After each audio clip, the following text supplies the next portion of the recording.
wabarakatuh. Selamat malam semuanya. Berjumpa lagi sama aku di episode lain dari Psychocast. Nah, pada kesempatan kali ini nih, aku bakal kenalin diri aku dulu. Aku Cynthia Regita dari Fakultas Psikologi Universitas Hang Tua Surabaya. Akrabnya biasa dipanggil Rere. Nah, pada kesempatan kali ini aku nggak bakalan sendirian. Aku bakal ditemenin sama teman-teman aku. Di sini ada Kak Vivi, ada Elvira, Mutiara. Boleh saya hai dulu dan perkenalkan diri kalian masing-masing? Halo, perkenalkan nama saya Firdausia Nafiza, dipanggilnya Vivi. Halo, selanjutnya. Halo, nama saya Mutiara Regina Yusanti, biasanya dipanggil Rara. Selanjutnya, Semua kenalin, aku Asra Devianti, biasanya dipanggil L, Vira juga boleh. Oke, kita panggil Elvira aja ya. Vira aja deh. Iya, ya, biar panjang ya. Gimana nih keadaan kalian? Kabarnya gimana? Terus lagi sibuk apa aja? Selama masa pandemi ini kan kita harus di rumah aja kan? Kira-kira lagi sibuk ngapain? Mungkin dari L dulu kali ya. Gabut. Oke, gabut. Iya, gabut sih, tapi sekarang akhir-akhir ini tuh lebih sibuk UAS sih yang mungkin. Sibuk UAS sama. Kita sama-sama sibuk UAS, semangat. Kalau dari Kopi gimana? Selain gabut loh ya. Karena Sebenarnya makin kesini lebih nyaman itu sih. Enggak soal gabut, tapi kayak makin kesini makin nyaman nggak sih kuliah online gini, bisa sambil rebahan juga. Ini jujur nih, sambil rebahan terus kita nggak perlu capek-capek bangun pagi, make upan gitu kan. Ya udah bangun tidur, buka terus langsung join Zoom gitu kan. Kalau kalian gimana? Bener-bener. Ada enaknya, enggaknya sih. Kalau gimana? Ya, ada enaknya ada enggaknya. Dari Mutiara, bagaimana pendapat Anda?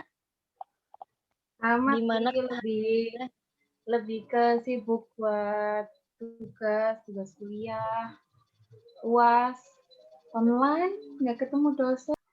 Sama sih. Iya sih sama. Kayak Siapa dulu nih? kayak sedih gitu nggak sih, nggak ada temen, temennya tuh lagi Zoom gitu. kan kita nggak bisa bersosialisasi dengan bebas seperti yang lalu-lalu kan? Iya benar-benar. Karena kita udah bahas dari PPKM sampai keadaan perasaan kita sampai kita ngerasa nggak kenal diri sendiri. Ini cocok banget sama pembahasan kita kali ini yang bakal kita bahas sama-sama tuh. Pada tahu dong konsep diri. Nah, mungkin dari kalian bertiga bisa sedikit jelasin apa itu konsep diri menurut pemahaman kalian. Boleh dari siapa dulu? Dipersilakan. Aku dulu coba ya. Kalau menurut aku kayak konsep diri itu pemahaman tentang diri sendiri yang timbul akibat interaksi yang dilakukan dengan orang lain gitu. Selanjutnya mungkin ada tambahan. Kalau dari aku sih konsep diri tuh bisa jadi faktor yang dapat menentukan cerminan dalam komunikasi kita dengan orang lain. Jadi konsep diri itu interaksi dengan masyarakat gitu ya. Karena sekarang PPKM, karena ada pandemi, kita nggak bisa bersosialisasi, berarti dapat menghambat konsep diri kita gitu kan? Benar. Iya benar. Nah, membicarakan tentang konsep diri nih, sepemahaman aku ini, konsep diri itu bisa berkembang karena sepanjang kehidupan seorang individu ini, konsep diri itu bisa berkembang dan berubah seiring berjalannya waktu dan seiring berjalannya umur kan. Cuman terkadang nih, aku tuh masih bingung loh, gimana ya cara ngetahuin apa sih perbedaan antara perkembangan sama perubahan konsep diri yang terjadi dalam diri aku maupun dari diri orang lain. Mungkin dari Elvira, bisa tolong kasih tahu nggak pemahaman kamu tentang perkembangan dari masa kanak-kanak atau hingga remaja? Itu gimana? Menurut aku tuh di masa anak-anak awal itu ada kecenderungan berkembang sih, yang berasal dari citra self image gitu, yang berasal dari positif, yang bersifat positif sama negatif gitu sih menurut aku. Terus kalau menurut Mutiara Regina nih gimana? Mungkin ada yang mau ditambahin dari penjelasan yang Elvira tadi? Kalau aku sih mau nambahin kayak uh, bentuk dari konsep diri ya. Kalau konsep diri ini dibentuk melalui interaksi yang dilakukan dengan lingkungan sekitar gitu. Kayak misalnya kita interaksi sama orang lain, kayak keluarga, teman, atau saudara, tuh. Jadi Dan kuncinya bisa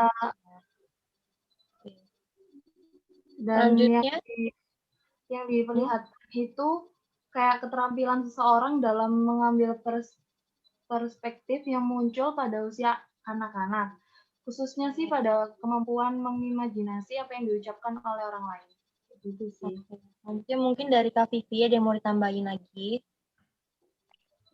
Ada sih, jadi kayak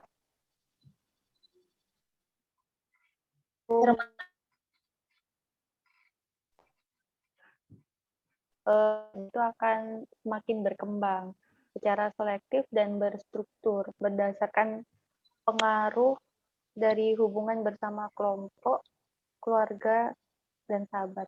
Gitu. Contohnya seperti apa sih? Ada nggak yang bisa jelasin contoh perbedaannya perkembangan dari masa anak-anak sama dewasa tuh yang membedakannya apa? Sedikit aja. Mungkin ada yang bisa memberikan contoh? Siapa nih kira-kira? Boleh lah. Boleh. Aku. Adanya sebuah statement dari anak-anak tentang traits-nya makan nampak kontradiktif, yaitu saya bersahabat, saya pemalu. Sedangkan individu pada usia remaja akan memiliki statement yang lebih jelas dan terorganisir. Dan biasanya saya pemalu saat bertemu orang baru, namun saya akan bersikap sahabat jika sudah mengenal lebih dalam lagi. Jadi berdasarkan contoh yang dikasih sama Mutiara ini, yang membedakan tuh hanya mungkin dari cara penyampaiannya yang lebih jelas dan lebih terorganisir ya. Oke, dalam konsep diri ini kan ada dimensi ya, ada dimensi internal dan eksternal, di mana dimensi internal ini kan ada identitas diri, ada identitas perilaku, dan ada identitas atau diri penilaian. Nah, sedangkan dimensi eksternalnya tuh ada apa aja sih? Boleh nggak tolong dijelasin mungkin dari Kak Vivi dulu? Boleh.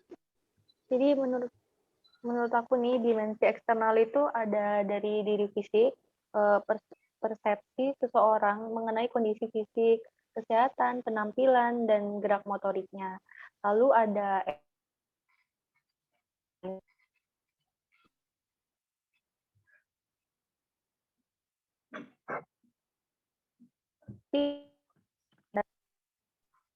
diri pribadi, persepsi individu terhadap nilai pribadi terlepas dari keadaan fisik dan meninjau sampai sejauh mana seorang individu ini kuat sebagai pribadi. Oke. Ada yang mau nambahin kali aja? Mungkin ada yang mau ditambahin? Mungkin aku kali ya. Jadi menurut aku Boleh. tuh ada diri keluarga. Jadi perasaan harga diri individu itu sebagai anggota keluarga, terus dan sejauh mana individu tersebut merasa berarti dan berguna dalam keluarga tersebut, seperti itu. Sebenarnya kayak berbakti atau dan lain-lain gitu mungkin ya. Terus ada diri akademik atau kerja, itu sebuah penilaian yang berkaitan dengan penilaian keterampilan prestasi akademik, seperti itu. Oke. Mungkin ada penjelasan nggak sih gimana ya caranya biar kita tuh tahu kalau oh dia tuh punya pribadi yang positif loh, atau oh dia tuh punya pribadi yang negatif loh, itu caranya gimana ya bisa taunya? Mungkin dari cara dia melakukan sesuatu itu gimana caranya biar kita tuh bisa tahu dia positif ataupun negatif? Dari siapa dulu mungkin bisa sedikit ngasih tahu biar teman-teman yang nonton ini juga bisa paham? Siapa? Aku ya, coba. Boleh. Menurut aku kayak seseorang itu memiliki keyakinan dan usaha dalam menyelesaikan permasalahan gitu nggak sih? Terus merasa setara dan mampu berkembang serta bergerak maju seperti orang lain. Yang lainnya kali aja ada contoh lain atau Dari aku ya, Boleh. Boleh. kayak kita tuh harus mampu menerima pujian dan kritikan dengan baik tanpa merasa malu. Dan mampu mengintrospeksi diri, memiliki keinginan dan mampu untuk memperbaiki kekurangan yang dimiliki. Benar banget. Lalu yang negatifnya mungkin Elvira, apakah ada hal yang bisa disampaikan dari ciri-ciri negatif orang yang memiliki kepribadian negatif? Ada sih, jadi konsep diri yang negatif itu ciri-cirinya tuh yang pertama peka terhadap kritikan ya, namun tidak dapat menerima kritikan. Terus yang kedua itu sangat mengutamakan pujian, memiliki sikap pesimis dalam berusaha atau mengerjakan suatu pekerjaan. Yang terakhir itu enggan atau bahkan takut bersaing dengan orang lain dalam menunjang prestasi, seperti itu. Benar banget. Kalian pernah nggak sih nemu temen yang broken home? Pernah kan? Pernah nggak? Masih pernah banyak malah. Iya, banyak sebenarnya.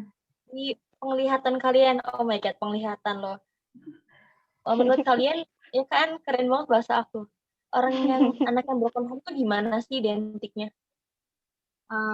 Mungkin aku bisa jawab ya, karena aku pengalaman. Oh my god. Sorry, nggak masuk ya. Nggak apa-apa dong, kan kita sharing aja. Hanya bermaksud Oke. sharing, oke. Iya. Jadi kayak contohnya tuh kayak keluarga broken gitu ya. Dari di sisi lain Iya. tuh keluarga broken biasanya kan kayak dilihat orang kayak anak yang suka membuat onar dan mempunyai sikap buruk. Tapi di sisi lain itu kalian kan kalau kalian melihat sisi orang lain dari buruknya kan kalian juga nggak tahu dari sisi baiknya seperti apa. Jadi ya kita cukup respect aja sih, kayak mending kalian diem gitu loh, kayak nggak usah ngejudge kayak satu sama lain karena dia anak broken atau anak nggak keurus kayak gitu sih, lebih ke pandangan anak broken tuh jelek gitu loh, kayak berpengaruh besar untuk merusak kesehatan mental masing-masing gitu, kayak gimana ya jelasinnya, susah deh. Iya benar. Jadi intinya kayak don't judge a book by its cover nggak sih? Kalian tuh nggak boleh lihat cuman luarnya doang kayak gini, tapi kalian tuh nggak tahu di dalamnya gimana gitu kan? Benar. Karena I'm so kayak sorry. kebanyakan orang yang broken home gitu kan kayak image-nya itu selalu dilihat yang buruknya aja. Padahal nggak semua orang yang broken home tuh kayak gitu kan, gitu loh. Kalau dari El gimana pendapatnya? Pernah nggak nemuin? Iya, jadi mungkin karena tadi ya kayak apa kayaknya tuh kepribadiannya dia tuh buruk gitu karena kan orang tuanya tuh kan mungkin kurang harmonis gitu kan, mungkin ada pertengkaran gitu atau mungkin mohon maaf ada kekerasan rumah tangga gitu seperti itu ya. Jadi mungkin orang-orang tuh mikirnya kepribadian dia tuh juga buruk gitu loh. Itu nggak adil sih sebenarnya. Iya benar banget. Karena apa ya? Apa yang dia lakuin yang dianggap orang tua itu sebagai ekspresi diri dia karena adanya sebuah permasalahan internal kan yang dari keluarganya itu. Nah, terus dari sini dari yang kita sharing-sharing tadi aku nih jadi nangkep nih bahwa ternyata kondisi keluarga itu bisa sangat-sangat mempengaruhi kondisi psikis anak dan bisa mempengaruhi pada kerusakan mental anak juga ya kan. Iya benar. Kita juga harus tahu dong kalau misalnya anak broken home itu nggak cuma bisa bikin onar, bener nggak? Mungkin Mutiara rasa kan, I'm so sorry, tapi kita berusaha di sini. Pasti ada sisi positifnya di mana sekarang yang aku lihat Mutiara ini, sorry ya, karena kamu tadi bilang mungkin ada pengalaman, tapi kamu bisa bangkit gitu, kamu bisa memutuskan untuk menjadi pribadi yang positif, bener nggak? Dengan cara belajar, kuliah, dan berusaha berprestasi gitu kan. Kalau dari kalian nih, sisi positif apa sih yang bisa diambil dari anak-anak broken home gitu? Dari aku ya, aku tuh punya temen di angkatan aku juga, itu dia kayak kan orang tuanya broken home gitu, jadi dia tuh malah mau nunjukin ke orang tuanya aku tuh nggak buruk gitu loh, jadi dia malah lebih berprestasi, dapat beasiswa gitu-gitu sih. karena dia tuh pernah sempat diremehin sama orang tuanya gitu loh, gitu juga diremehin kayak kamu tuh anak yang nggak guna, nggak bodoh gitulah pokoknya kayak gitu. Nah, akhirnya waktu broken home dia malah nunjukin kalau dia tuh bisa malah berprestasi gitu sih. Ada lagi mungkin Waktunya ada habis. Masih yang katanya Kak Vivi itu ya, keren banget. Apa ya? Jadi kan banyak banget sih anak broken home itu yang memiliki konsep diri yang positif gitu kan. Karena mereka tuh mampu meraih prestasi di bidang akademik bahkan kan kayak itu nunjukin gitu kalau aku tuh bisa gitu kan. Kalau misalnya anak itu memutuskan kayak apa ya, kayak itu sadar gitu loh kalau dia tuh nggak seburuk apa yang diomongin orang-orang gitu kan. Dia tuh pengen nunjukin kalau dia tuh bisa berprestasi kayak gitu. dari pendapat teman-teman yang bisa aku dapat ini, tidak semua anak broken home ini memiliki kepribadian yang buruk ya, ada juga kepribadian yang positif dengan dilihatnya dari baiknya seseorang itu dalam berkomunikasi dengan lingkungan sekitar dan bisa menunjang prestasi baik di bidang akademik maupun non-akademik. Oke, jadi sebenarnya nih, baru kita katakan juga ini bisa memilih jalannya sendiri loh untuk maunya ke arah yang mana nih? Mau ke arah pribadi yang positif ataupun negatif, terlepas dari adanya faktor keluarga yang mungkin broken home gitu ya. Nah, kesimpulan intinya dari pembahasan kita kali ini itu konsep diri merupakan penilaian, persepsi, ataupun gambaran mengenai diri sendiri yang tergabung antara keyakinan fisik, psikologis, sosial, emosional, dan prestasi dari individu yang berkembang karena adanya interaksi dengan lingkungan sekitar yang berperan sangat penting dalam perkembangan kepribadian seseorang dalam melanjutkan kehidupannya. Dan perkembangan konsep diri ini juga dapat dipengaruhi oleh kondisi atau keharmonisan keluarga, serta hubungan dengan kelompok ataupun lingkungan sekitar. Nah, konsep diri juga sangat-sangat berpengaruh bagi kehidupan kita sehari-hari maupun di masa depan yang akan datang. Nah, oke teman-teman, selesai sudah pembahasan kita kali ini. Semoga apa yang sudah kita sampaikan tadi bisa poin yang bermanfaat. Tentunya bermanfaat banget dong ya. Oke, Harusnya. terus juga kita mohon maaf nih, misalnya ada penyampaian yang kurang sesuai atau kata-kata yang kurang berkenan. Kami ucapkan terima kasih sudah menonton. Jangan lupa di-like, sama komen, di-share juga kalau perlu biar teman-teman kalian lain ini paham tentang aspek-aspek psikologi. Oke? Bener, oke. Sampai jumpa di video selanjutnya. Terima kasih. Dadah.